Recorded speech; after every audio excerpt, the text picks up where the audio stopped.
Let's create these outline effects in Canva like this or this. Let's go. To start, go to your homepage and choose Create. You can choose any format you want. I'll use video just for the purpose of this tutorial. And now we're gonna add an image that we want to create an outline for. Okay, in this case, I want to create an outline for this picture of myself to use as a YouTube thumbnail. And there are two ways of doing this. You can use the background remover, or let me show you a different way to start. You click on an image, go to Edit, and then you search for Magic Grab. And now, with one click, you're going to grab just the part of the image you want to outline, okay?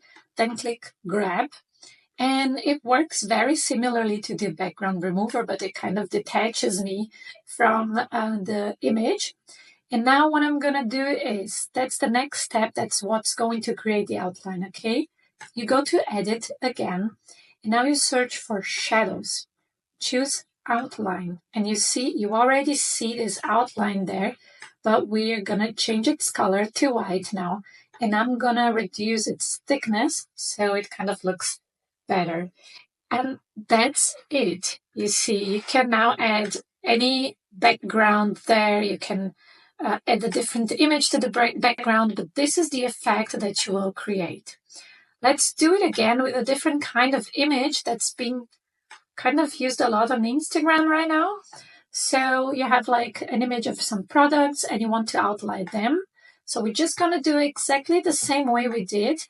But what's nice with the Magic Grab is that you can see you can click on different objects at the same time and then grab. And what's going to happen here is that we can create for those objects, we can create the outline that we wanted. Same procedure, okay? Now we change the color to white. We reduce this a bit, and this is super nice. You can also see this effect in different images like this. The nice thing about it is that you leave the background where it is, but you kind of just highlight the image you want. So I hope you like this tutorial and that this is useful for you. If it is, just follow for more.